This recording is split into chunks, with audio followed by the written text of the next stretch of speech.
네, 안녕하세요. 대기업의 화장품 업종 담당자 이우록입니다. 자, 오늘은 승일이라는 회사 좀 확실하게 한번 말씀을 드릴 건데, 여러분, 우리가 이제 돈을 벌려고 투자를 하지만, 사실 다 바쁘시고 직장이 있으시잖아요. 다 알고 있습니다.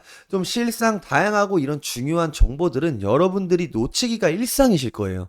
그래서 제가 이 일종의 주식 비서와 같이 좀 나 대신 책임지고 이 종목을 또 파헤쳐주고 또 내 궁금증을 해소해줄 사람이 분명히 필요할 겁니다. 일단 멀리 가지 마세요. 여러분이 좀 여러분의 일을 하시는 동안 저는 또 제 1인 이 승일이 정말 너덜너덜해질 때까지 한번 파헤쳐 보도록 하겠습니다. 무엇보다 또 제가 살아있는 한 여러분 이 종목만큼은 정말 기자 정신 가지고 24시간 취재해서 전달 드릴 테니까요. 좀 계속해서 좀 지켜봐 주시고요. 이번 시간은 좀 승일만의 투자 포인트인 뭐 테마성, 매출, 전망 다 가져왔으니까 꼭 집중해서 들으셔야 합니다. 자, 일단 첫 영상이기 때문에 이 승일에 대한 기본은 당연히 알고 가셔야 되고요. 이 목차는 기업 설명과 제품과 매출, 좀 앞으로의 전망을 말씀을 드리도록 하겠습니다.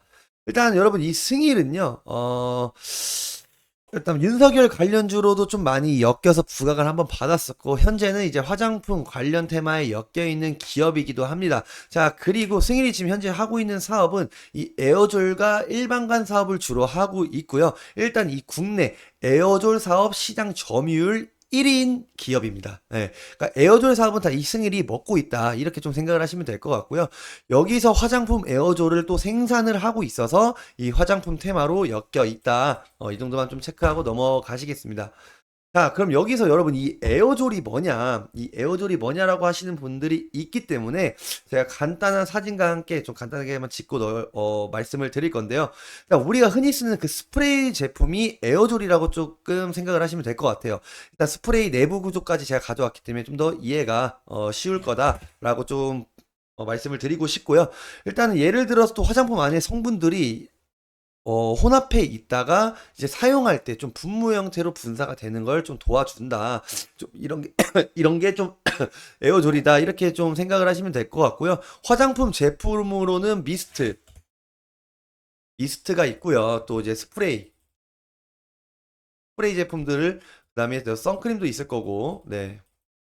그리고 헤어 제품으로는 또 헤어 스프레이, 그다음에 의약품, 뭐 스프레이 오일, 구강 스프레이, 뭐 룸 스프레이, 뭐 이런 소독부터 해가지고 안 들어가는 곳이 없을 정도로 정말 다양하게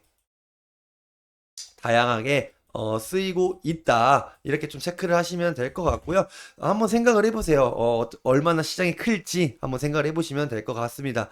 자, 그리고 이 사업 부문도 제가 아까 말씀드렸지, 이 에어졸과 일반관 사업으로 나눠져 있고, 이 일반관도요, 여러분, 제가 뒤에 이제 한번 말씀을 드릴 건데, 일단 이 에어졸과 일반관 같은 경우, 저 주요 거래처가요. 거의 대기업이 많습니다. 이건 제가 말씀을 드릴게요. 이따 뒤에서. 그래서 에어졸에서는 비율이 63%로 에어졸에 좀 더 집중이 되어 있고 이 일반관도 36%로 비율이 뭐 적은 편은 아니다 정도만 좀 체크하고 넘어가실 겁니다. 자, 일단 사업 부분에서 지금 이 유형별로 좀 비율을 알아볼 건데요. 일단 보시면 이 석판이 뭐냐면요. 이제 뭐 전기 주속 도금 강판이라고 그냥 정말 쉽게 캔이 용도다. 그러니까 이 캔이다라고 조금 생각을 하시면 될 것 같습니다. 자, 보시면 이제 구체적 용도는 이 틴캔, 뭐 동체, 외라고 되어 있지만 비율이 56%로 가장 많다는 걸 좀 알 수가 있습니다. 뭐 저장품 뭐 이런 것들 비율이 얼마 안 되니까 넘어가고 외주 가공비도 넘어가고요. 또 이 발부 조립 및 이제 캐포턴 사출 같은 경우는 28%로 이제 두 번째로 좀 많은 부분들이 부재료에서 체크가 되고 있고요. 이 상품 매입에서는 뭐 그냥 그렇기 때문에 그냥 넘어가도록 하겠습니다. 그래서 지금 비율을 가장 많이 차지하고 있는 이 여기 석판 부분과 또 이 부분 노즐 부분을 조금 체크를 하시면 될 것 같습니다. 자, 일단 얘네가 지금 현재 가동률 자체도 굉장히 건강하게 좀 잘 나오고 있다는 것들이 좀 체크가 되고 있고요. 일단 재무제표 같은 경우도 굉장히 시가총액이 낮지만 낮은 거에 비해 매출액은 좀 많이 찍히고 있다. 이 영업이익 같은 경우도 그래도 저는 생각보다 적자일 줄 알았지만 흑자다. 좀 영업이익이랑 이런 것들도 잘 나오고 있다. 이렇게 좀 체크가 되고 있고요. 무엇보다 얘네가 지금 부채 비율이 굉장히 낮은데 이 자본 유보율이 높아요. 그래서 얘네가 배당도 주고 있습니다. 현재 80원인가? 80원인가 배당을 줘요. 또 배당을 주고 있는 기업이다. 그냥 재무제표는 그냥 깔끔하다. 그냥 평범하다. 이 정도만 좀 체크를 하고 넘어가시면 될 것 같고요. 자, 제가 이제 이 승일이라는 기업이 에어졸 시장 부분에서 어떤 식으로 비율을 비중을 좀 차지하고 있고, 또 앞으로의 좀 전망에 대해서 좀 간단하게 말씀을 드릴 건데, 일단은 이 승일은요, 주요 거래처가 LG생활건강, LG도 있고요. 아모레퍼시픽, 뭐 한국콜마, 뭐 코스맥스, 코스메카 등 뭐 국내 우리가 많이 다 알고 있는 다양한 알고 있는 이런 화장품 업체 OEM 생산 방식으로 또 생산 공급을 좀 하고 있고요. 또 무엇보다 이 일반관에서도 좀 CJ 또 GS 같은 이런 대기업들과 같이 좀 대기업들한테 좀 납품을 하고 있는 이런 상황입니다. 그러니까 주요 거래처는 빵빵하다. 그러니까 좀 안정적인 운영을 할 수 있다.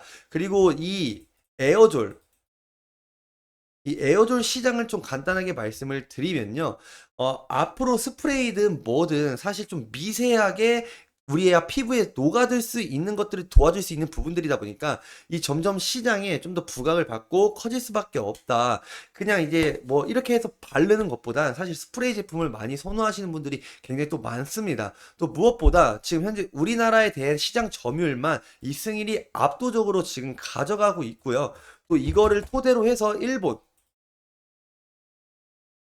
그 외 해외 수출에도 굉장히 좀 힘을 많이 쓰고 있다. 좀 부각을 많이 받고 있다. 특히 국내 같은 경우는 왜 이렇게 또 비중이 높아졌냐면요. 원래는 이 중국의 저가 제품 때문에 괴롭힘을 좀 많이 당했지만 이제 국내 제품의 품질 우수성 이런 것들 좀 인정을 받아서 중국은 또 AS 문제 등이 많이 터져가지고 다시 국내에서 생산 공급하는 이런 추세로 돌아왔다. 그리고 이내 그런 또 국내를 발판으로 해서 뭐 일본 해외 매출 수출에 대한 비중이 점점 더 커지고 있다. 그리고 또 승일은 가끔씩 또 윤석열 관련주로도 엮이기 때문에 사실 뭐 크게 중요한 건 아니지만 그래도 좀 짚고 넘어갈 필요는 있을 것 같습니다. 일단 전반적으로 정리를 해 보자면은 시총이 낮은데도 불구하고 배당도 주고 있고요. 현금도 지금 많이 갖고 있고, 무엇보다 이 에어졸에 대한 이 시장에 대한 이 비중이 너무나 크기 때문에, 압도적이기 때문에, 앞으로 시장이 커졌을 때 자연스럽게, 이 승일도 부각을 받을 수밖에 없을 것이다. 그러니까 내년이나 뭐 내후년, 이 시장에 대해서 좀 전망이 크다 정도 좀 체크하시면 될 것 같고요. 좀 차트적인 부분들은, 이 차트적인 부분에서 분명히 여러분 먹을 구간이 있습니다. 지금 좀 약간 저점 구간에 있는데 뭐 중간중간 그래도 저는 생각보다 거래가 아예 안 나올 줄 알았지만 거래가 조금씩은 나오고 있어요. 그렇기 때문에 이 내년에 있을 이 화장품 업계가 회복이 됨으로써 당연히 이 승일의 주가도 여기서 이렇게 좀 부각을 받을 가능성이 좀 커 보입니다. 다음에는 이 차트와 이 방향성, 이제 적정 주가 등 좀 디테일한 것들을 같이 알아보도록 하겠습니다. 이상으로 영상 마치겠습니다.